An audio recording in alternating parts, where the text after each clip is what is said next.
Welcome back, Button Club members, to another episode of the Safe Sets podcast. I am one of your hosts, Shadow Fury, and with me, as always, is Ricky Icebeam. That's right. Today we have a juicy topic of an episode for you guys today, okay? I know you haven't really heard too much about this, so some of this is news to you, right? Yeah, a lot of it is news to me. I just know a very, probably as much as everyone else does who's listening, just surface level, you see a tweet, and I didn't dig into it. Yeah. You're like, I don't have the time to get into all this spiraling into the comments and stuff, right? Right. So what is this topic that we're talking about So today is all about Hitbox, the newest news with Hitbox brand and the pot that they're stirring up on social media. So before we get into some of that, we just wanted to cover very briefly Hitbox as a brand.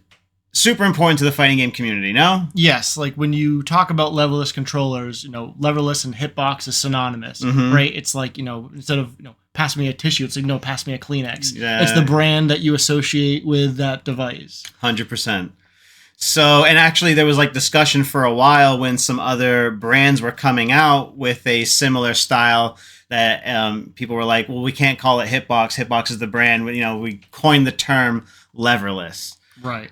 So, in case you don't know, for those of you at home, Ricky has been using leverless Hitbox brand since how long? Hitbox brand, I think 7 years. 7 years? Is it? No, yeah, 7 years. Like in the Street Fighter V era, right? Yeah. Okay, yeah. Yeah, like halfway through Street Fighter V, I switched to Hitbox. And then my first fighting game peripheral that wasn't a pad was my Hitbox also. This is from... this is the PlayStation 3 era Hitbox that we picked up during the MKX times.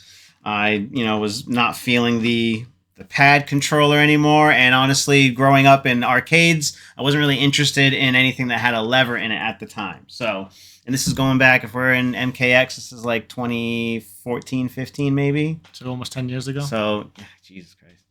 Yeah, it's been a while. So, like we mentioned earlier in the episode, there are other brands who are taking the leverless, layout into new heights, right? So let's just get right into it. Hitbox on Twitter posted this recently, okay? We are proud to announce the Hitbox licensing program. Titan or Tiny, if you would like to inquire further about the Hitbox licensing program, please email us at community@hitbox.com. We look forward to hearing from you. Right. When I first read this, I didn't really understand. I was like, what do they mean licensing program? Are they going to sponsor events and provide hitboxes? And then as I was reading into it just a little bit, it's like, oh no, this is them offering box branding on devices that they did not, design or create. 100%. That's basically it. All right. So I don't know if you remember this also, but about 2 years ago, there was a cease and desist order sent by Hitbox to Junk Food Arcades. You remember hearing anything about that? I do remember this, yeah. So in the description box below, I'll put some of these links so you guys can check this out on your own. But basically, here is the entire interview with president or CEO of Junk Food Arcades. And while they don't go into big detail because a lot of it's all, courtroom stuff, they can't really give a lot of the in-depth description as to what exactly happened. But right before CEO, a cease and desist order was sent to Junk Food Arcades by Hitbox. And then we didn't really hear much about it for a couple of months. And then it seemed like in a puff of smoke, it was gone. Right, as far as we know. As far as we know, yeah. So what else does it say here? Our ongoing efforts to cover the lawsuit between Junk Food Arcades and Hitbox has unveiled a new chapter. The owner of Junk Food has reached out to us to answer some of his concerns. So, this is basically saying what I said earlier right here on issues of alleged infringement and patent validity. Right, which is really interesting because as far as I'm concerned, a hitbox is an arcade stick with all buttons. Mm-hmm. And so not knowing everything about these controllers, I would assume you could literally take an arcade stick, rip out the controller, wire in the 4 buttons, drill a couple holes, and you have a leverless controller. 100%. And so then the question is like, well, what did Hitbox invent or patent? Is it literally the shape that the buttons are in? Because the buttons already existed. They're standard Sanwa buttons. Well, that's funny that you mentioned that, because basically if you continue to scroll down in this article, there's a small video here that basically talks about patents and how there is and I had to watch this just so I knew. So there's a difference between a design patent, and in this video they talk about tire tread. Basically, in this patent, this particular pattern or tire tread is being patented, and there's a part of the drawing that includes the rest of the tire that's all in dotted lines, and that has nothing to do with it. The sidewall detail, anything like that. It's literally just the tread. So that is a design patent. Same thing with like Crocs. Right. And for the tire tread, that makes a lot of sense, because I would imagine an automobile manufacturer would spend thousands or maybe even millions of dollars testing different tread patterns and trying to figure out the optimal one. So if a company is going to pay all that money to figure out the optimal tread for another company to just copy and paste that's not fair. So when it comes to design patents, and then there's a separate thing called a utility patent. So again, it references the Croc shoe, where the holes are placed for breathability, and that little piece in the back. Oh, the sports mode? Yeah, thank you. Yeah, that's right. Yeah, the sports mode. So that is part of the utility patent that they have. So it kind of comes up in conversation here. What is the difference, and what is Hitbox as a brand basically holding on to, Right. It's interesting that you bring up shoes too, because like you couldn't just buy a pair of Nike, like as let's say you own a small company making shoes. You can't just buy a Nike and then reverse engineer it and just don't put the swoosh logo on it. You actually have to make a different shoe. And actually, so Alicia was saying something about similar to that earlier, how there are, fashion designers and artists who can buy a Versace suit and then completely reform it into either a different article of clothing or a bag, let's say. Even though it's still Versace, it's now this new product because it has been transformed,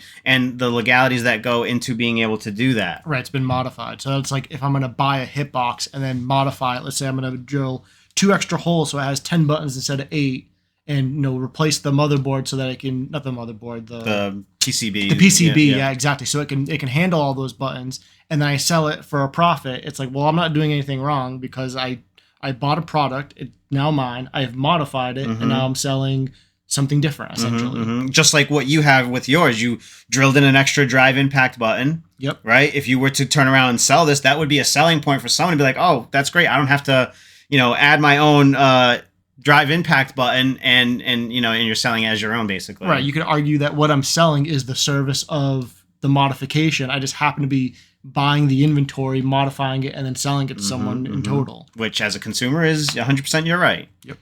So if we go back to, let's go this before I get carried away, because I'd be getting carried away. So Hitbox on Twitter, they have a link to their licensing program, right?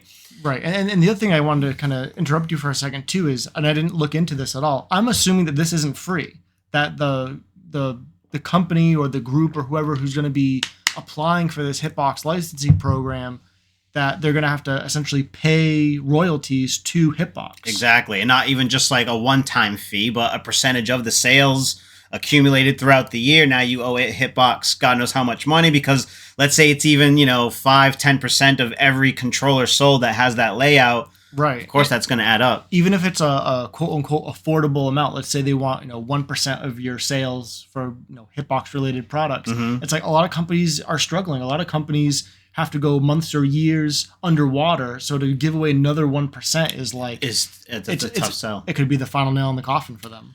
So I want to get back to this in a second.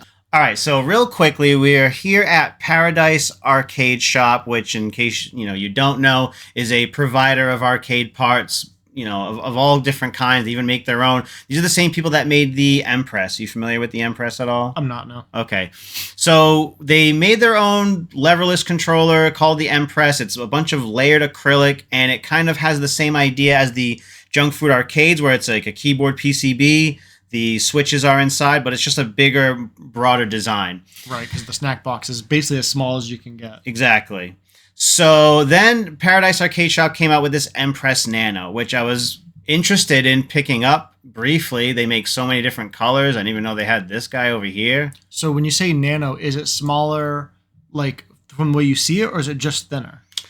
It kind of mirrors the dimensions of a junk food arcade snack box micro. It's very, very thin. It's a little bit thinner, actually. More or less the same size footprint, but instead of being made of plastic or 3D printed material like they were in the beginning, it's an aluminum case shell, the PCB. And then you see this white piece here. That are your function buttons, and that's what the PCB is actually on. So that is a swappable component. If you didn't want to have the PlayStation 5 variation to save yourself some money, you get what they have. Then they have the PS5 version. They're also using custom laptop switches, and you can build this customized yourself. You can get whatever color body you want, whatever color buttons you want. But once you have decided to purchase one of these and you get it in, whatever you have chosen for switches and buttons, or I should say just button colors, because there's only one switch option, that's it. There's no changing the switch, no hot swappable. They don't even recommend that you pull the keycaps off of the switch. So what you've purchased is what you get. That being kind of a selling point that turned me off. Right. While I was looking up other people reviewing this product on YouTube, on the box, it had this logo on it. Oh, interesting. So even and this is probably going back a few months, like 3 to 6 months ago, I remember someone doing an unboxing and talking about it, and they said how this was an officially licensed product from Hitbox, even though not manufactured by Hitbox, right? Right. So this has already been something that's kind of been happening for a little while, and now I think they're making a bigger deal of it. So if you go to the hitboxarcade.com website, there's a whole section for licensing. I do want to read through some of this, but I don't want it to be like I'm just reading all of this and that gets boring. So I wanted to pick a couple of spots here.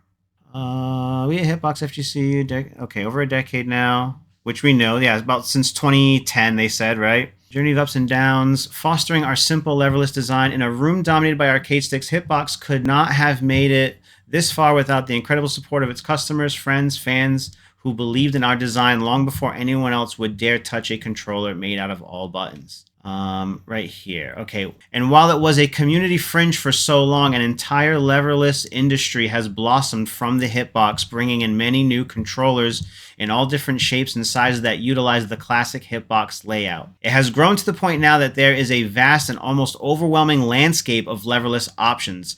Some of these controllers are of great quality, while others simply are not. In that light, we would like to welcome the best into the Hitbox licensing program. This is where it gets dicey for me. Yep.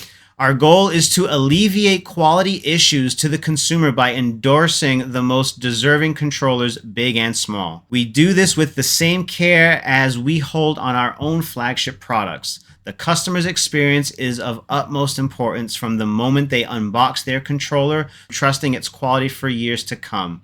Our dedication to our customers and community is the foundation of Hitbox licensing program. And here's the part that, I mean, maybe I'm just oversimplifying it, but these other companies that are making leverless controllers are Hitbox's competition. Wouldn't you, as Hitbox, not want your competition to have great quality? Wouldn't you want to be more competitive in that sense rather than kind of putting them all under your own umbrella?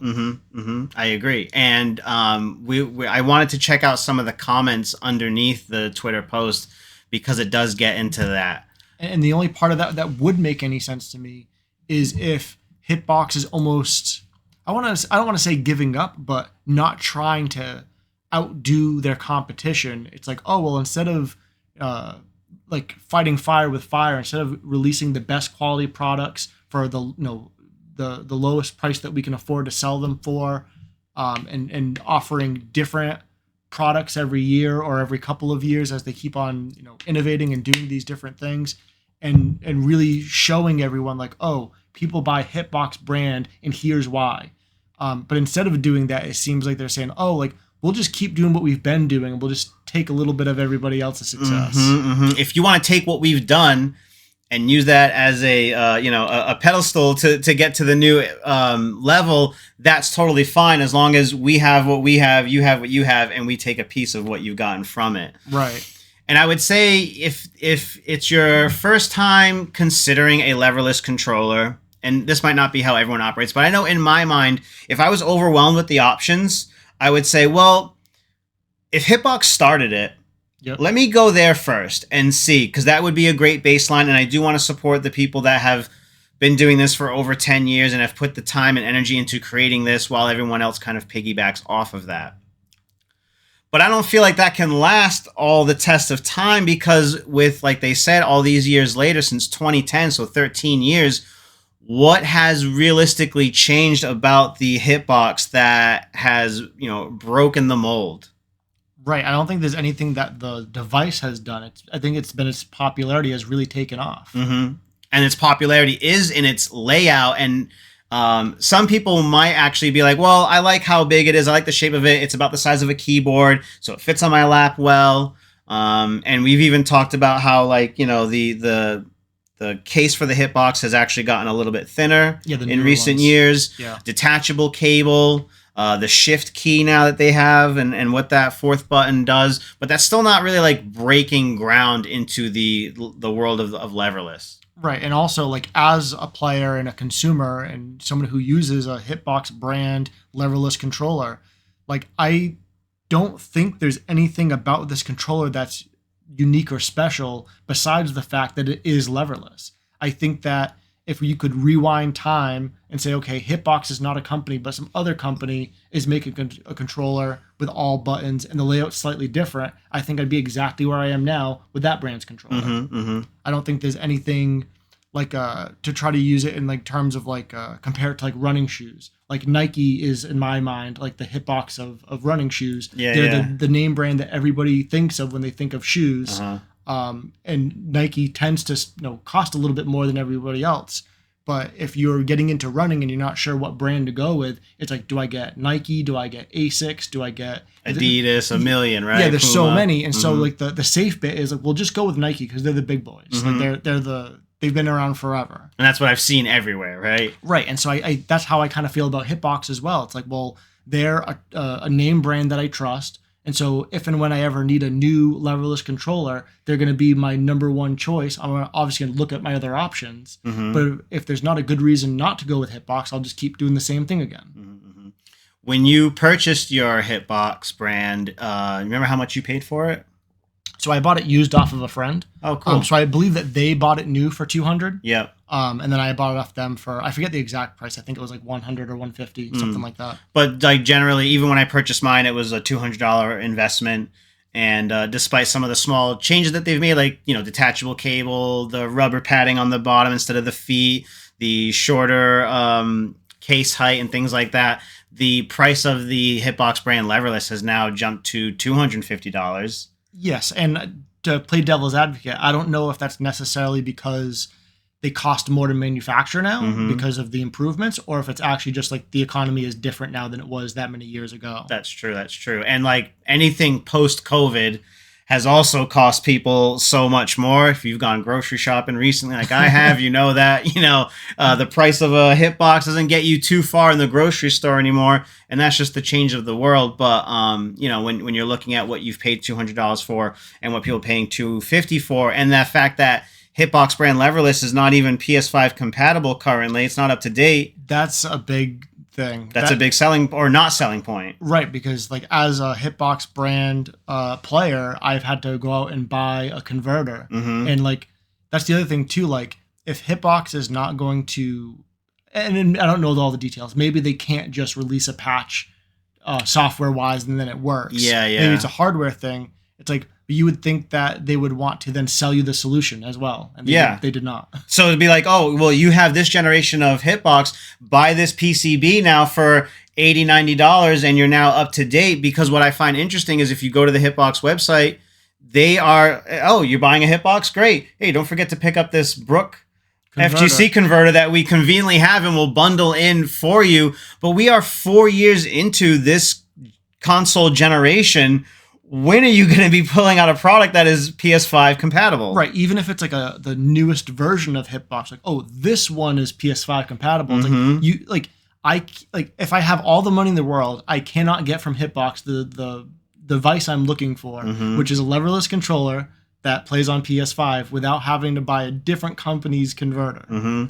So in the difference between the one I showed earlier and yours, the black plexiglass was the PS3, Xbox 360 generation, and then when they went to the white plexi was the 4 and Xbox One generation. So I always wondered, like, what would their new generation look be? Are they sticking with the white? It's cleaner, doesn't show as many fingerprints. Do they do a red plexi? So I've always been like looking forward to what the new Hitbox would look like. Right, like new products, new services. If there's a new PCB that Hitbox is going to be utilizing so that it can work on PS5, it's like, hey, can I just mail my Hitbox back to the company, pay them obviously, have them swap it for me, have them do a quality test on it, and then send it back to me. But like I said, I could have all the money in the world and I don't have opportunities to give it to Hitbox in order for them to give me the device I'm really looking for. That's true. And then with how busy they usually are and how out of stock this product is, can you imagine how long it would take them to actually do a service like that for you and how long you might be without a controller? Yeah, and that's an unfortunate assumption on our part, right? Like, it would be great if I could send it to Hitbox and they said, okay, give us 2 weeks and we'll give it back to you. Like, that's in my mind a pretty reasonable turnaround time. But because Hitbox from the outside looking in seems like a pretty small company, that they only have a handful of products and they're out of stock regularly, that if I were to give them my Hitbox and not get it back for 6 months, I wouldn't be surprised.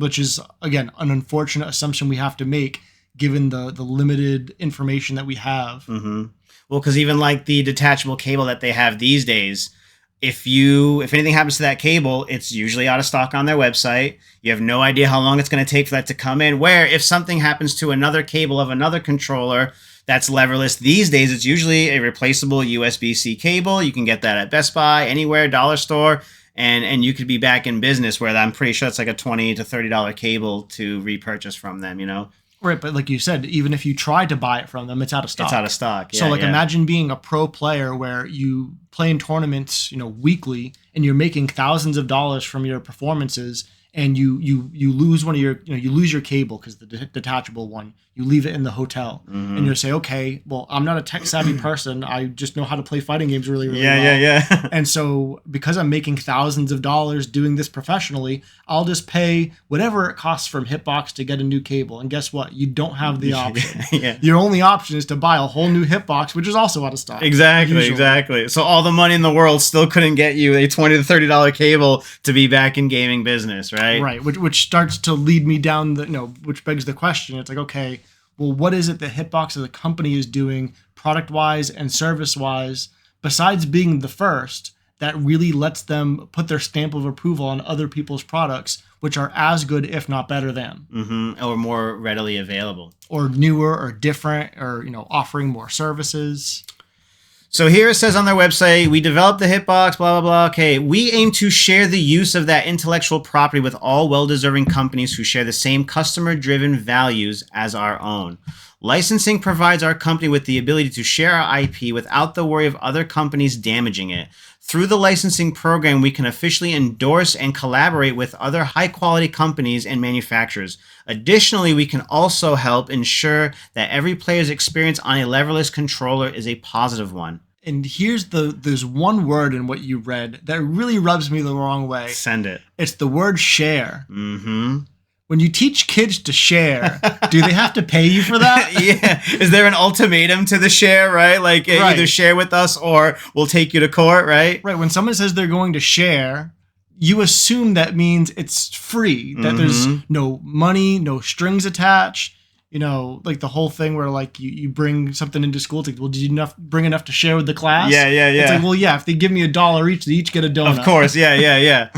So I just find this to sound a little scummy and a little it seems like a lie, right? I I don't feel that their best interest is in the quality control of what other products do with their layout. We were talking a little bit about this off camera, right? Yeah, and I said it even at the beginning of this podcast. If these companies are your competition, you should not want them to have high quality. Because that is no reflection on you as a company, as Hitbox. If I was to buy, look, I'll pull it up right now. This is this is a blatant copy. The Fightbox. Yeah, I mean, look at the logo. The logo looks like Hitbox. You know, they're using the same white plexi. The color scheme is the same. They've decided to go with black buttons to stand out, and that's look at those low prices. Yeah, I mean, these are, this is like $100, but the PCB is what changes everything. If you get a very basic PCB, you're saving money, but if you want, PS5, that's interesting because Hitbox doesn't sell that. Exactly. So if you want to talk about quality control, why is it I can go to an off-brand company and pick up something up to date, ready to go, and look at what I'm paying for it? Less money, and it's in stock. I mean, I can't without having one to test. I can't tell you it's as good quality. Yeah. Of a Hitbox, but. This is definitely like an off-brand or whatever, but this is still a reality of the situation.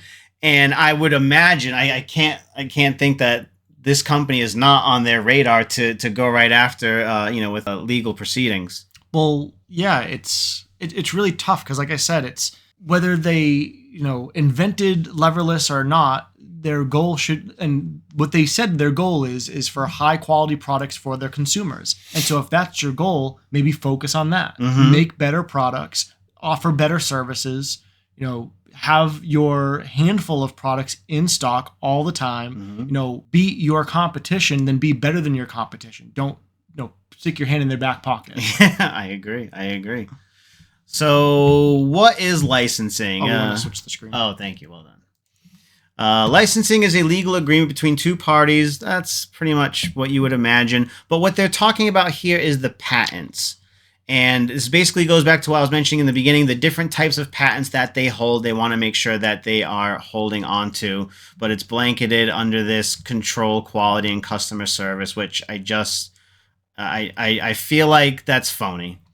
Yeah, and as we get through this, I'm going to say now I don't truly understand what it is that Hitbox owns as far as a design or a patent or anything. It's listed here, but it's basically just patent numbers, and I just didn't look them up to see what it is, what kind of a patent it is. But the Hitbox leverless itself, I think, has like 3 to 5 different patents.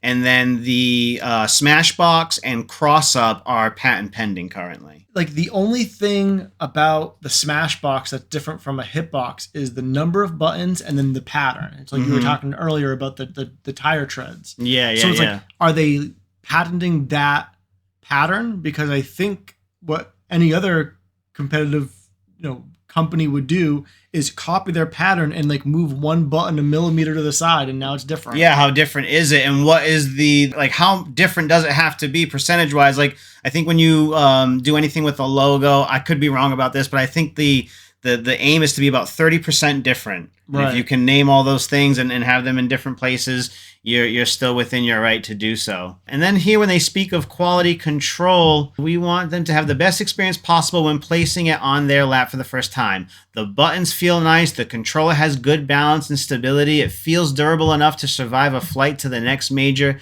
And most of all, that the customer can trust it in their next tournament match. Which, if you're doing anything, I feel like that's standard, right? Right. Yeah.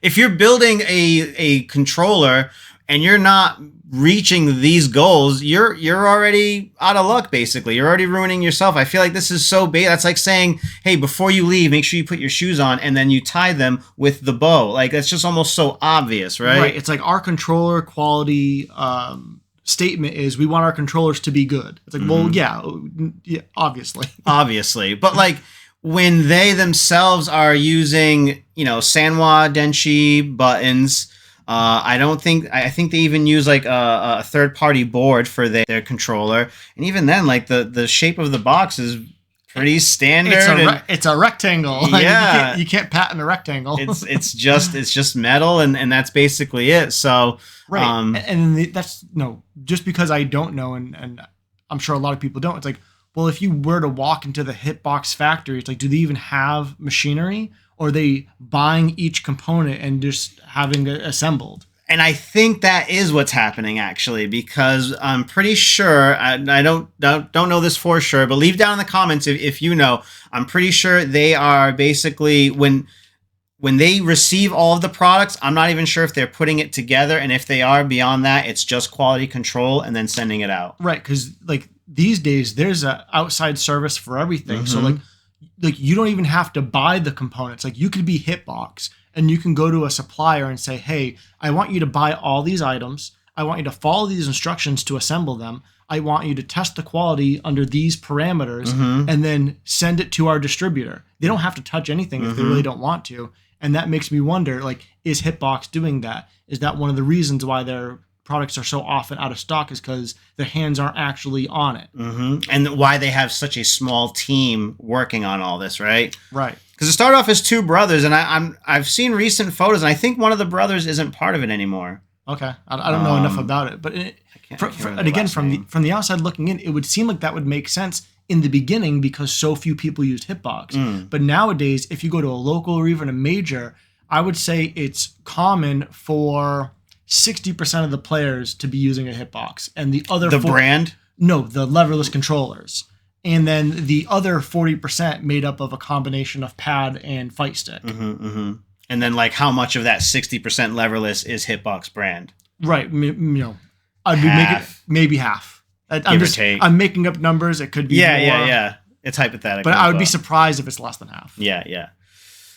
So there's levels to their licensee program, and they talk about it really quickly here. I don't, like I said, I don't want to read a bunch of stuff, but I do want to give you the details, and just in case, and then I'll help us talk about everything. Sure.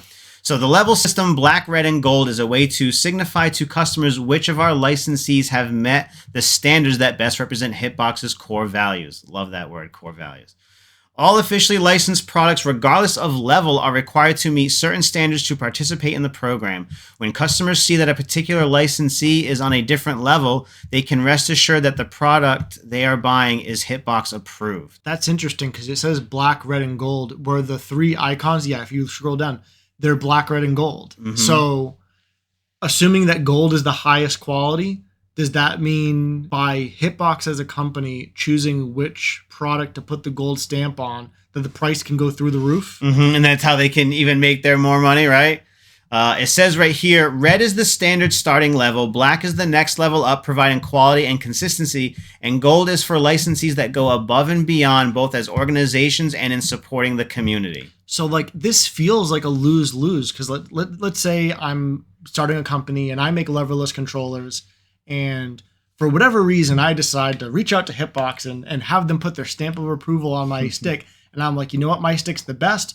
They're going to put a gold sticker on it. I'm going to charge extra money for it. And, I'm going to retire young. And then I send it to them and they check it out and they say, okay, we're giving you a red stamp of approval, which means my product now sucks.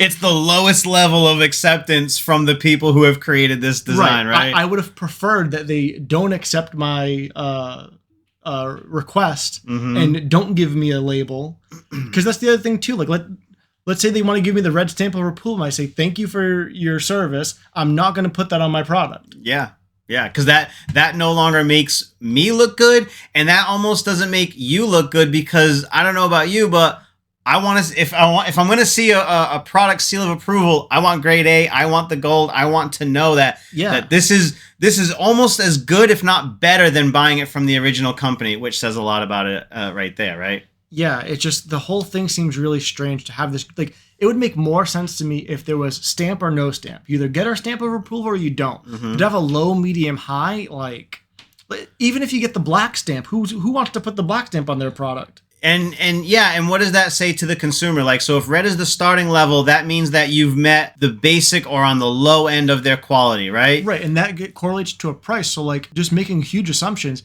I would assume that if I see a leverless product with a red stamp, that they can't charge more than $150 for that one. Yeah.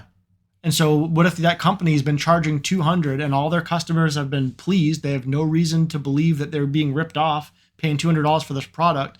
Now Hitbox puts a red stamp on it and everyone says, I shouldn't have paid this much for this. Red stamp? Now. I just overpaid. Are you kidding me? Yeah. No, it's true. And then like Black providing quality and consistency. Well, that was something that you told us up at top that was just a staple in getting a licensing period, right? Like, right. So is Red below your standards? Yeah. And what is this a small time company? Is a Red standard, like you said, if we wanted to start a leverless company and we look out for their state of approval, this is someone who's been doing it for 5 to 10 years. And then this might be someone like a For the Win Sticks where they've gone above and beyond in quality and supporting, bigger events. It's just really odd. Yeah, the other thing too, and I hate that I have to say this, I wonder if you can buy a better stamp. No, I'm serious. If you're a company and you show them your leverless controller and they're like, this is a Red, it's not very good, and like, well, we're a big company with millions of dollars. How much to get us a gold stamp? Mm-hmm. Or how much are you willing to invest back into us to assure that we get this? And you give me some money, I'm just going to be making you more money down the line, right? Yeah, it does not make sense to me. It's dirty business. I don't like it. Well, like having a Hitbox brand stamp of approval in general can make sense, but having a 3-tier system makes zero sense to me. Because this is fighting games and it's top tier or bust, right? So it should be gold and nothing else. So just briefly, I wanted to go back to their Twitter post because, as you can imagine, there are some juicy comments underneath all this. So. Yeah, because I'm sure Hitbox is big in the fighting game community, but I would assume that Hitbox is not big in gaming in general. So there's only going to be a certain number of eyes on this thing. That's true. There's only a certain number of people who are going to either buy a Hitbox or think about buying a Hitbox. It's not going to be millions and millions of people. No. It's not going to be like, everyone who owns a PS5 is buying a Hitbox. It's like, that's just... No, yeah, those numbers aren't going to match up. And out of all of the people who use Hitbox, right, let's say roughly 70% of them are fighting game players. Oh, yeah. And the rest of it are using it for platformers, shoot 'em ups, other types of gaming. Because I've seen other people review them for, they love Mario Maker and they want the best, most accurate inputs. So they're using leverless controllers and Hitbox brand stuff too. Yep. So now knowing that Paradise Arcade Shop has the gold stamp of approval.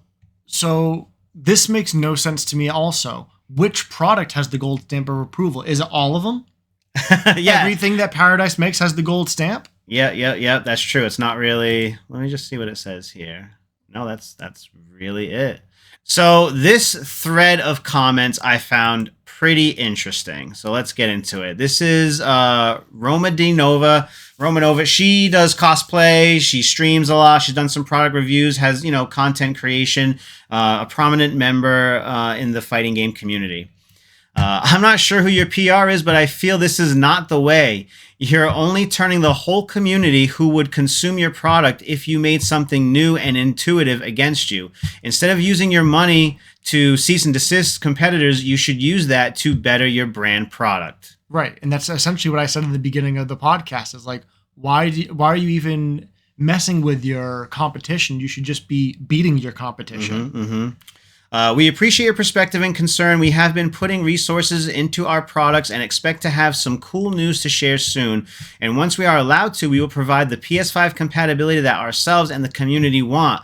But it's so overdue. And it's funny that they say want. It's like, it's not that we want it. We wanted it years ago. Yeah. We expected you to kind of be, maybe the first fighting game available on PS5 was Guilty Gear Strive, if I'm not mistaken, or at least like a big AAA title, right? Yeah. So maybe you can go the first season with, I had to buy a Brook converter to be able to use that at tournaments. Not a big deal, right? But being 4 years into this generation of consoles, which Sony is saying we're about halfway through the PS5. Right. And so if I'm a manufacturer of a device that needs to be compatible with different things, I would be reaching out to Sony today to talk about PS6 so it's ready on launch. Exactly. You have to stay ahead of the curve of these things and not just do it this late in the game. Right. And so I have an interesting question. If Hitbox's competitors are selling PS5 compatible controllers now, and they can get the gold stamp of approval, does that mean that Hitbox does not deserve the gold stamp of approval since theirs are not PS5 compatible? There you go. They might get the black stamp, right? Because they have consistency and quality control, right? But Yeah, but they don't go above and beyond. They do not, no. So Romanova says this. Back over. Yes, thank you. You're on it. I appreciate that. Romanova has this to say to respond back. Even if you do put more money into your products, it won't win back the sentiment of you going to other leverless companies. The community is inherently grassroots at heart and will want to support your competitors even more if you keep going for them, just trying to be helpful because it's hurting your brand. Makes total sense, right? And I agree with that. I mean, that is a hot take, but I agree with it. We do genuinely appreciate your input with this. We will be providing more clarity and the benefits of the program for licensees. We intend to help bolster, promote, and work with licensees for the community. Now, I feel like if you're going to put out a half-assed statement that doesn't clarify every bit of detail, and you've given time for the community to chatter about the vacancies in your statement, you should have just waited until you had all the information to present to everyone, no? I agree. But that's if they're being truthful. That's true. That is very true. The scary phrasing there is work with licensees. You are not a monopoly and never should be. Competition is good, and there shouldn't be one head of leverless. Hopefully, since you're either the community manager or social media manager, you send a sentiment and analytics report to whoever does branding and they show their higher ups, because this is more than 80% negative sentiment I've seen. And as someone who works with social media management, those are big alarms to alert others to do a report to show them why their strategy has potential to fail. So she went in. I got to give her credit on all of that. Yeah, and I even feel like the level of detail that she's going into to explain to Hitbox how bad this is potentially is really going above and beyond. I would say, like, at this point, Hitbox putting out a tweet that is, pissing off a lot of people in the community doesn't even deserve necessarily that level of scrutiny and detail, and saying, hey, here's exactly how you guys messed up. So, they should be thanking her. They really should, or hire her, right? Yeah, hire her. I don't want to give her the gold stamp. There you go. Yeah, exactly. Right. Obviously, again, I don't want to read everything, but there are just some points that really stand out over here. Like Brilliant Loser here says, so did Razer or Victrix pay you to make their leverless controllers, or are you going to hard commit to your anti-consumer practices and actually try and sue those companies that would bury you in court if you pushed it? Because it wouldn't be a good look if they don't pay for your license program and you do nothing against them but pursue lawsuits against mom and pop leverless businesses. Right. The interesting thing about that is the Hitbox's response, which is just below it. We plan on working with all sizes of organizations, big and small. Right, but that's not what Brilliant Loser was saying. Brilliant Loser is saying, what happens if these big companies don't want to work with you? If they choose not to enter your license program and get the stamp of approval, are you going to sue them? Because, at least as far as the community is concerned, they don't think you can win those lawsuits. So it's like, join our team or else, but there's no or else. Yeah. Or else, and then just ... They leave it at that. And then when it comes to those other brands, speaking of Razer and Victrix, we've reviewed both of those leverless controllers here on the channel, so feel free to go back and check out the review of those. There are minor differences here and there between the two. Razer using larger, like 30mm buttons for the action, and then a 35mm button for jump, where standard Hitbox layout is all 24mm buttons and a 30mm jump button. Victrix, on the other hand, they have basically the same exact layout, but they are PS5 compatible. The case is very different, and all the function buttons are very, very different. Yeah. So how does that differentiate? Where do they fall in line, Right, and so, like, I would assume because Victrix is so high quality that if they were to go into this program, they would get the gold stamp of approval. But the question is, what happens if they don't? Are you going to sue them? Like, now... during Guilty Gear Strive, I purchased the PS4 compatible Hitbox brand leverless, basically like what you have, but it just had the detachable cable and the shorter body height. And of course, I worked on mine a lot. I love taking things apart and tinkering, and I would change buttons. And the first time that I unscrewed the back of mine, I found a screw that was like faulty and would never screw back in. I almost don't even know how they got it into the body. Oh, interesting. So with that being said, underneath the Hitbox brand tweet, we have this from Lucky Lux. Y'all sent me a Pringle of a bottom panel with hella stripped screws. What quality seal can you provide when this is your oddball quality? Yeah.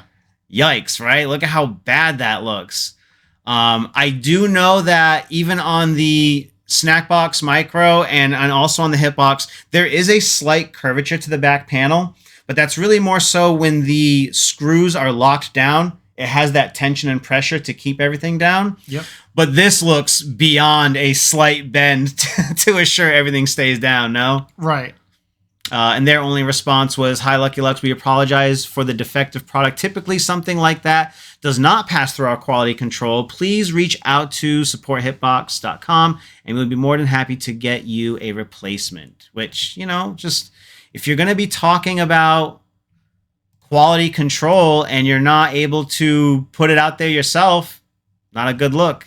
Typically, something like this doesn't pass through our quality control. Everyone I know who's gotten a Hitbox has their shit break immediately. Yikes. Yeah, I don't know how true that statement is, but the sentiment is real. It's like, if you're going to start judging everyone else on their quality, it's like... Look inward. Yeah, exactly. What's the saying? Like, people who live in glass houses shouldn't throw stones? This comment says, y'all need to be making different versions or updating literally anything. I love my Hitbox, but been thinking about something else, something less outdated. And again, there's just retorting with PS5 compatibility, but like, it kind of, some of this just feels a little bit too late, right? Right. Like, they talk about once they're allowed to sell products with PS5 compatibility, that makes me assume that they have a new Hitbox already ready to go in stock, ready to ship to the client. They just need Sony's approval so they don't get sued. However, they should have been doing this during the PS4 days. Like 100%. I said, today they should be doing it for PS6. How big is your company that you can't approach Sony themselves? Because that would be a really, really big improvement for Hitbox. If they were licensed, branded from Sony. Because right now, when you're going from the PlayStation 4 to PlayStation 5, if you have a Sony PlayStation licensed controller, you don't need any updates. You don't need a PS5 board. You don't need a converter. You're able just to plug in, and that controller will only work for fighting games. Right. Yeah, it's just really interesting because it's like, how is it that Hitbox as a brand is going to judge everyone else's quality, all their competition, when their competition has PS5... Hitbox or leverless controllers. Yeah, it's like, so again, kind of being like half joking about it. It's like, well, if they can sell PlayStation 5 products, shouldn't they get the gold stamp? And shouldn't you not get the gold stamp? Yeah, since there's a very clear differentiation in the, maybe not the quality of the product, but the product itself is better. This guy Arcade Random posting, I don't think you can copyright drilling holes. That's pretty hilarious, but. All right, so I want to get off of the Twitter for now, and I do want to show you on Reddit. So this was someone who had basically put some time into rendering what Hitbox could do next to improve the quality and the, to kind of future-proof themselves. So I wanted to show you this, and I'll show everyone at the same time. Check this out. The companion device, like, tiny, cute little, resembles the Snackbox Micro because there's, these are keycaps and not like arcade style buttons with the base and plunger, right? Yep. Lightweight, portable, many colors, USB-C connector. That's another thing. Even just something as simple as, hey, I have a pink one. Hey, you have a blue one. Right now it's Hitbox brand, black, red, and white. Throughout, right? Right, and the USB-C would be a huge improvement too because it's literally what most people use on their cell phones if you're Android, like I am myself. And I actually love what Junk Food Arcades did with their USB-C. Small tangent. One of the reasons why I didn't like some of these in the beginning was because it had, what was the one previous to the USB-C that the micro? The micro, right? So these would have cable issues all the time. We got Alicia a used one, and I want to say in like 3 months we were having cable issues. We send it back, pay some money, and then I want to say in like another 6 months we had issues with the connectivity of it again. Now they use USB-C. They give you a right angle USB-C cable with it. And I love the fact that they've added these tiny little hooks over here and just a little Velcro wrap that basically takes the drag weight tension off of that connector Yep. to hopefully, lengthen the lifespan of that connector and not have any issues with it, which I think is super, super brilliant. Yeah.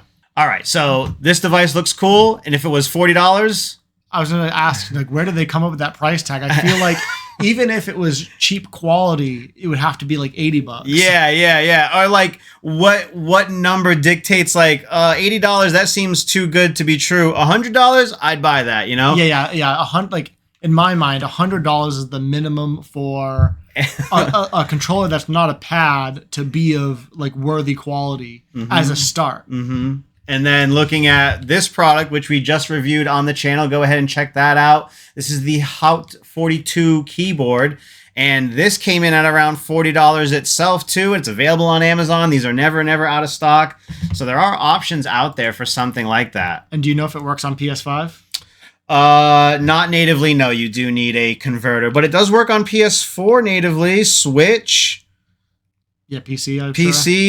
PlayStation 3. So it definitely works on a few things. And when you spend $40 on something like this, you have no problem spending another $40 on a converter just to be able to use it wherever you want, right? Because the initial price to get into this was already low. Yeah.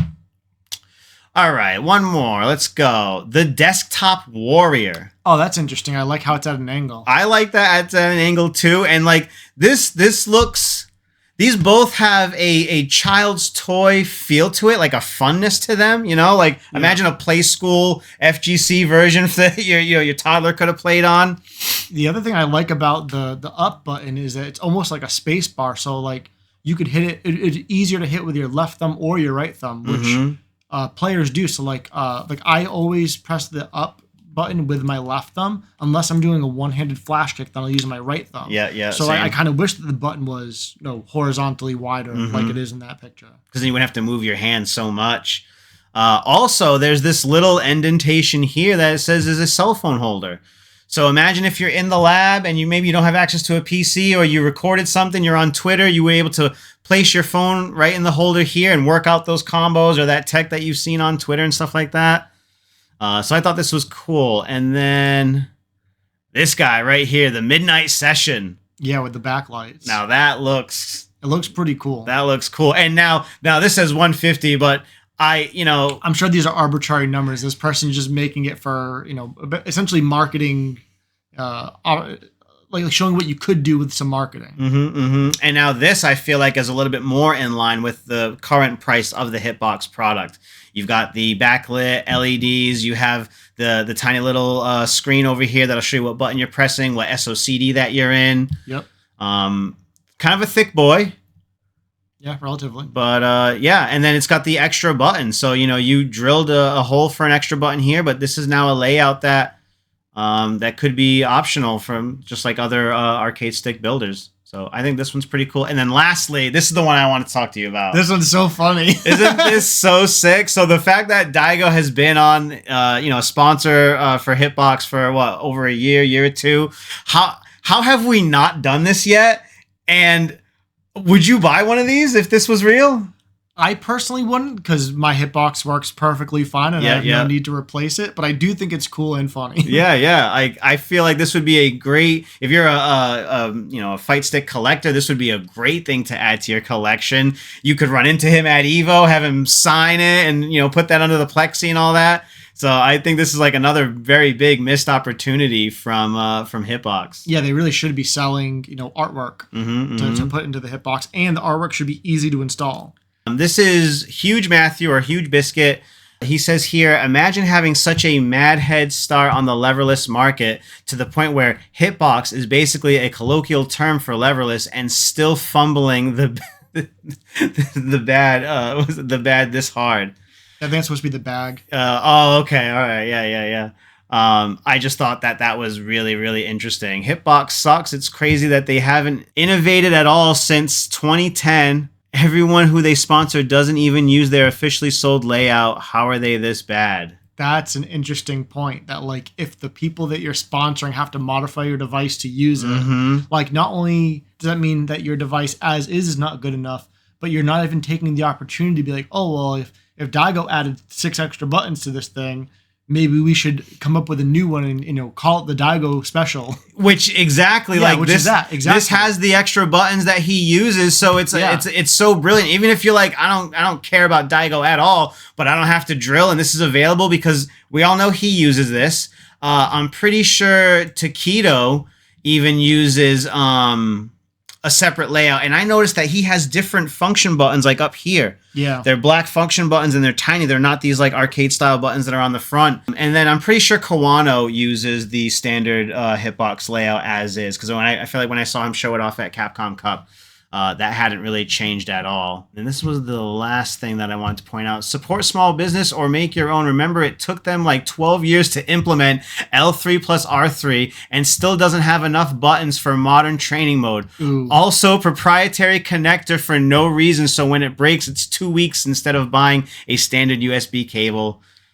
Basically what we said earlier, right? Yeah, and the other thing too, and I want to emphasize this, no one's going out of their way to shit on Hitbox. This is only happening because they're sticking their neck out and saying, we're going to judge the quality of our competitors and make them pay us to put our stamp of approval on it. So now everyone's turning their attention back to Hitbox and saying, who are you to tell them that their product is good enough when your product is average at best? Because I would say that the Snackbox Micro and Hitbox brand leverless are 60-40. When you go to a major or whatever, you're going to see so many of these small Junkfoot arcade controllers almost, notching out a little bit to the Hitbox because it offers what Hitbox doesn't, right? Right, and also I'm sure there's a lot of players who didn't want to buy a Snackbox. They wanted to buy a Hitbox brand Hitbox. They go to the website, it's out of stock. So what are they supposed to do? Yeah, or like the options are there. They're like, well, if this is $250 and then this with PS5 compatibility is $255, I'll wait. Right. Like because if someone's going to start today on Hitbox, they have to spend $250 on the Hitbox itself, and then like another $50 for the converter. Yeah. So it's $300 now. Yeah, and what are you getting for that $300 that someone else isn't already offering? Right, because isn't a Victrix like $300? The Victrixes are 400. 400. That's a lot of money. It is a lot of money. It's an insane amount of money, but when you look at the quality control, the case, the LEDs, and the types of things that I find make it different, like even, you want to open this up 6 screws to take it apart, right? Yep. I got a quick, easy latch. It lays down on its face. Now, mind you, it is packed to the gills in the back of the Victrix. It is not easy to work on or to mod at all. The levered version is, but the leverless version, it's a mess. We had to change my brother's buttons. Yep.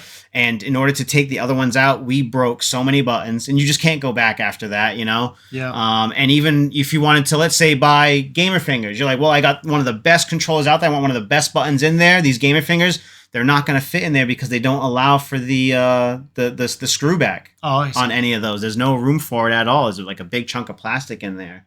So, if you want to throw weight, throw money, and, flex on your opponent, even if you lose at a major, anytime someone sees a Victrix, they always go, oh my God, like they have a Victrix, in my opinion anyway. So maybe Victrix should be the one handing out stamps of approval. Yeah. Or definitely getting the gold from Hitbox, if not. Yeah, the other thing that I hate to go back to what we were talking about earlier, but like it looks like they gave the gold stamp of approval for all of Paradise Arcade Shop or whatever. So does that mean everything that's sold by them as well? So I would imagine if it's anything that's leverless from them. So if you're picking up an M-Press or an M-Press Nano, and like I said, with watching someone unbox the M-Press Nano, there was a seal, one of these stickers. I don't know which one it was then. I know it says that they're in the gold standard now, but I think it was just a more generic colored sticker. But that was one of the seals to break open the box to get to it. So that was something that they pointed out, like, oh, like, look, this is, Hitbox approved, basically. Right, but it's interesting that they would put like a blanket approval on the whole company. Like this whole company gets a gold stamp of approval. So it's like, well, when they release a new product that's leverless, do they have to submit it to Hitbox to review? And then do they have the option of giving that individual product a red or a black stamp? Or is it like, no, Paradise is our friends. They get the gold stamp on everything. Regardless. Yeah, we're not even going to spend our time to look at it. Yeah, we trust good question. them. Hold back to Bark says, the irony of Hitbox is if they actually just focused on being the off-the-shelf, very moddable, customizable option and just updated the layout plus PCB, they'd still have one of the better when the top panel isn't actually wrapped enclosures on the market. There's someone else in one of the other comments that I can't remember that was talking about their board basically being like an off-brand Chinese board or whatever, how like their board inside is really nothing special when at least the Junk Food Arcades is partnered up with Brook. Yeah, and I don't know all the details, but from what I've heard, Brook PCB is like the best one that you can get. So if money's no option, it's like, yeah, buy whatever leverless brand you want, and if it doesn't have a Brook, just replace it with a Brook, and now you have an even better device. And so if that's the case, and Hitbox is toting about how they want their quality to be the best, it's like, well, maybe partner with someone who's making the best PCB. Similar to how you could partner with Sanwa for the buttons. Yeah, which I'm sure they do. I'm sure they get these at a great cost so they can put on everything. And then their function buttons up top, they're not Sanwa buttons, which is probably for the best. They take a little bit more to press. There's a longer travel time. Yeah. They're function buttons. You don't want to accidentally hit them and stuff. Right. And also, if the Sanwas are a little bit more expensive because they're higher quality, by using a lesser quality, lesser expensive button where it really doesn't matter, they can pass that savings on to the consumer. So that makes a lot of sense. But then, like, even, you know, there's no lockout switch on a Hitbox, right? These buttons are always available to hit where, you know, on the Victrix, you can lock it out. On other arcade sticks, there's a lockout for all those buttons because you just don't really want that to happen. Yes, they are slightly out of the way, but sometimes these places that you're playing in are really cramped and tight, and you might accidentally bump into something, and that could really send you, right? Right. And then the other thing that I've been begging for years is how come there's still not a wireless Hitbox? So Brook does make a wireless board.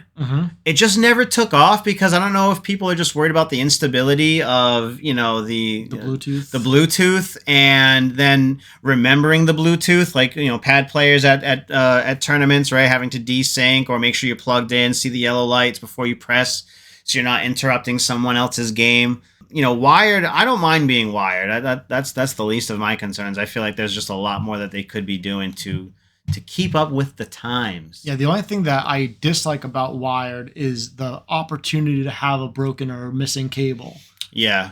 It just seems, you know, it seems like it would make sense to have multiple products for the consumer to choose what it is they want. That's true. Have a wired Hitbox, also sell a wireless Hitbox, you know, sell different colors. Yeah. The price, you know, reflects the grade of what you're buying for a Hitbox. You want it wireless? Well, guess what? Now it's $300. You want this? It's now $350. Oh, you just want to go for our base model plugged in? Nothing wrong with this product. It's a great functioning product, but because these features are missing, we can, you know, like you said, pass the savings on to you. Right, but not even being able to choose the color of your buttons when you buy from Hitbox. Yes. That's day one stuff. Like, I get that the Hitbox logo is, you know, it says hit in black and then box in red, and then like the standard button color is red with white. It's like, I get that that's the standard and that's the default, but you should be like, oh, like this model doesn't cost anything extra. You can change your button colors for $1 a button or something that makes sense. Where it's like, oh, like we're not preventing you from giving us more money to choose what you really want, but the red with the white comes included because that's the Hitbox coloring scheme. That's the brand. Yeah. And it makes sense to have, I want to go back here real quick. It makes sense to have, you know, the red stand out from the white. That's the biggest difference between this. And that's part of their, you know, the logo for their licensing. But the white buttons are a miss for me. I don't like white on white like that. I like the contrast or something else or all red or whatever, just because I love how this is like alien technology looking and no one knows what button actually does what if you're unfamiliar with Hitbox as a brand. But yeah, I could so see that. There's even certain, I can't think of it right now, but there is a leverless controller that we had found. It's made in Europe. And when you purchase it, you have the option to not only pick the button colors, but if you want to save yourself a little bit of money, you can get the Sanwa buttons. But if you want to upgrade, they could send it to your house with combo gravity buttons already installed. And that's your option there. Right. And then even more options they could offer is like, you know, silence buttons. Like instead of it making the end user, you know, pull the what's it called? Is it the plunger out? Yeah, pull the plunger out of the button to install the silencer and pop it back in. And also, we have to go to a different company to buy those silencers. So it's like we're giving money to your competition instead of you.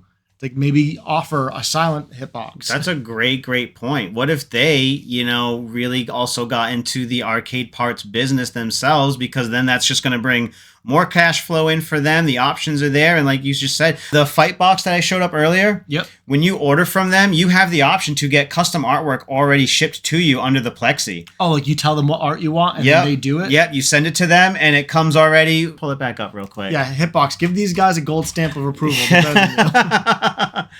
So, yeah, like right here. Yeah, $10 for custom artwork. You can flex your game, your gamer tag, any crew that you roll with. And not only that, but this company also offers, you can see custom layouts. Yeah. So, you want to put a button here, there. If you guys aren't familiar with Tomlet of the Button Club, he actually got a custom controller made from this manufacturer, and he has a leverless/levered option. It's actually a really cool, unique looking controller. Yeah, so it's leverless, and that has the leverless layout. And then I think just underneath the left, right, and down buttons, there's a port where you can plug in the joystick. Yeah. And it's removable. So like he presses a button and it pops right out. You can pop it back in like 2 seconds. There's no installation required. He's actually in tournament switched from hitbox to fight stick in between rounds. Yeah. I've seen him do it here too. He's kind of a maniac. So he'll be playing on lever and go, no, I don't like this. Unplug it, toss it behind his shoulder, and then go right back to playing leverless. And he's got extra parry and drive impact buttons. Everything's 24 millimeter except for the jump button. I don't know if it's something that would be tournament legal at like a major level, because if the joystick is plugged in, he can use that and the buttons at the same time. I think that is legal because the cross-ups like that, and as well as like standard like PS4, PS5 controllers. That's true. You yeah, can the use D-pad the joystick and the D-pad left at the same time. Yeah. So all that is a reality when you're going outside of Hitbox. Last thing I want to mention, then we just kind of talk real quick and wrap this up, is here, if you go onto the Hitbox website again, it says covered by US patent numbers, and here's all of your information here. Let me see if I can just plug this into Google. Where ergonomically correct game controller. Oh, wow. Oh, some of these look like older Hitbox other like layouts. Prototypes. Because the first picture looks correct. Yeah, this is pretty standard. Except for the function buttons. This looks more like the Fightbox ones we were talking about earlier. So interesting. Those patents are available if you want to do any, extracurricular work on your own. You can check those out. But then, like we said before, the Smashbox, this is patent pending, and this game's basically dead, right? Smash Ultimate. The current Smash game. Like, there's no new updates coming for it or anything, right? Oh, yeah. So it's not dead, and as the players aren't playing it anymore. Oh, yeah, It's in its fine. It's at the end of its life cycle. Yeah. And so poor choice of words. Sorry. Yeah. So not to go off on a large tangent, but I'm expecting a new Nintendo console to be coming out soon, and a new Smash to be coming with it or close behind. And so that's kind of the reason why Smash is like so late in its DLC and everything. Like, I don't think they're releasing any new characters. They may or may not be releasing any new updates or patches. Yeah, exactly. Yeah. So everyone who's hating on Steve, keep on hating. And we've talked about the next Switch console release on the Nerdly News podcast with myself and the Compound. Wednesday nights at 8, twitch.tv/The Compound. So you can check that out, because we cover a bunch of Nerdly News topics. So if you're interested in that, quick plug right there. And then, the cross-up's still in patent pending. And this is, how long has this been out for? I want to say like around the pandemic beforehand. Yeah, like maybe 6 years or so. Yeah, this has been out for a bit. So the fact that it's, I don't know how long these things take or what it is exactly, but I do find this to be an interesting controller. I was pretty surprised when they came out with this, because I thought their whole purpose was, to get out of the lever side of controls, but this is really, really cool. Right. I also wondered when this first came out, like, is this their way to like get people into leverless even more? Like, I'm an arcade stick user. This is literally an arcade stick with bonus buttons. And then they start to like it. It's like, oh, maybe I'll try the standard Hitbox layout next. Because I would say the quality of this one, I think, even surpasses the leverless that they create. There is like, this works on the Switch and I think the Wii. There's like a little port on the side for a nunchuck. I'm pretty sure this has like a locking button on it too. The case is much, much bigger and I think has like different options that you can apply to all this. And then also imagine, these are obviously your directional buttons with the white rim. Maybe you were like, you know what, I only want this jump and then I want parry, drive impact, 3 punches or something, like there's a way to model that to make that happen. Customization. All right. Are there any final thoughts? Anything else you want to say about this topic? What are you thinking? Or I think ultimately, like I said in the beginning, like I play on a Hitbox brand leverless controller. It's the Nike of leverless controllers as far as I'm concerned. But they need to be developing and selling more different products, offering more services. They need to actually outdo their competition rather than just put their hand into their wallet. Because I have seen substantial growth from the first iteration of the snack box to where they're at now. And I don't know if you caught up with them recently on social media, but they have all sorts of new products that are going to be coming out that they've already talked about. And they have not been around since 2010 like Hitbox brand has. And I feel like they've already gone above and beyond being creative with these type of controllers and peripherals and expanding even beyond the fighting game community. Like one of them has like little roller balls over here for certain other types of games, or like the rhythm games that people play. People like using stuff like that, or there's controls that are similar to that for those types of games. So diversifying beyond your base and beyond your player base, right? Like, yeah, we made these for fighting games, but people are using them for all sorts of things now. I think that creativity goes a long, long way. Yeah, I also think ultimately, like I think about my leverless, my Hitbox, and it's like, well, what is about it that is from Hitbox? It's like, well, these are Sanwa buttons. I can buy these anywhere. The board inside, I have no idea what it is, but we talked about the Brooks board being better. So if I just buy some Sanwa buttons and buy a Brooks board, the only thing on here that's actually Hitbox is just the case. Yeah. And it's just a case. And there's nothing special about that case whatsoever. The only thing that I would say is of value in particular about this case is that it is a standard. So like if I go to a tournament and I forget my Hitbox, there's a good chance someone else is going to have the same shape and size Hitbox. Or, if for some reason my wire breaks and is disconnecting, I could borrow someone else's and be pretty comfortable that it feels almost exactly the same as mine. But besides that, it's like there's nothing that Hitbox as a brand is doing for quality in my mind, because it's Sanwa buttons. You can buy a Brooks board that exceeds the quality of the Brooks of the Hitbox board. It's literally just a case and a name brand. Yeah, and like if you, I don't know if you've ever checked out For the Win, Johnny Fraser's cases. Like he makes really phenomenal leverless cases. So, is Hitbox a brand?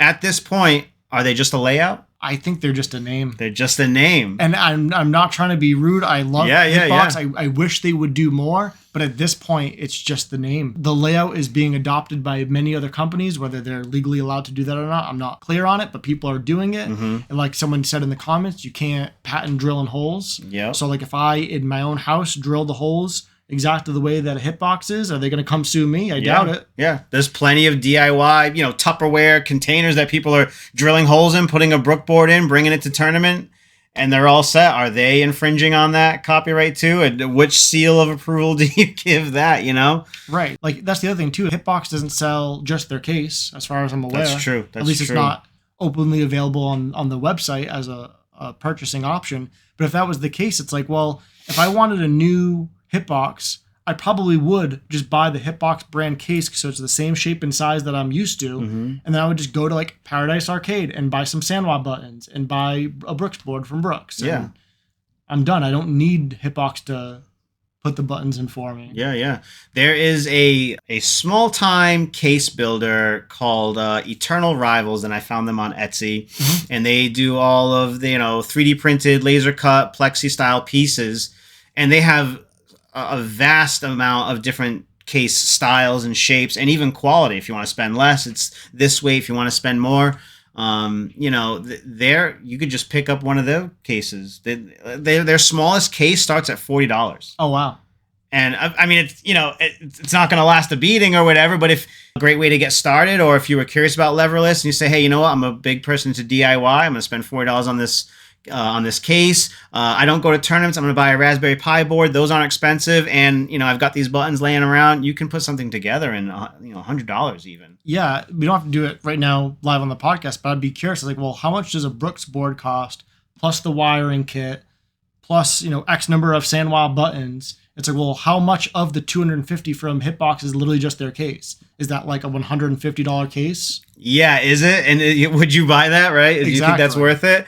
And then the last question I'll ask you before we wrap this up, do you think that if, before putting out these statements, if Hitbox had expanded their brand and their catalog of products, and it was basically like, look, basically, you can't call us out for anything. We want what's best for the fighting game community when it comes to quality. Do you think there would still be this backlash that there is? I don't think there would be this kind of backlash, but I think that it still would not make much sense for them to be putting stamps of approval on their competitors. Mm-hmm. Makes sense. Yeah, I feel like they would have the comments underneath would be less. Oh, much not as less. frequent, maybe a little less brutal. And they wouldn't be attacking Hitbox as a brand and their quality and their lack of products and services because they would have all their bases covered. Mm-hmm. They would just still be like, hey, this is not your place to be putting your stamp on your competitors. Mm-hmm, How would you like it if your competitor put their stamp on you? Basically, because, you know, going back to this real quick, like if the company Hitbox themselves had all these options and things available, you would say, well, why wouldn't I shop here? This place has everything. And, you know, hey, you want to get in on something together? I know you like WASD layouts instead. And I was thinking they even have a cross up on here. And look, even snack box style ones and everything. This is more like the Empress, the other one from Paradise Arcade. This top left here that I'm highlighting, this is kind of like a Tomlets, but the joystick is underneath left, down, and right, like Ricky said earlier. Right, and removable. And down here, it looks like a cross-up. Yeah, there it is. Yep, there it is. And they are talking about SandWild buttons and everything else. Let us know down in the comments, what do you think of Hitbox as a brand? What do you think of all this turmoil going on Twitter/X? Let us know. Leave it down in the comments. If you've enjoyed this video, you found it informative and entertaining, please hit the like button. Subscribe for more content because we are posting all the time. This is the Safe Sets podcast, which we do weekly. We run our tournaments weekly, Street Fighter 6 and Tekken 8. We also have product unboxings and reviews, so go check those out. And we do live stream about twice a week. So we do encourage you to check out all of the other content here on the channel.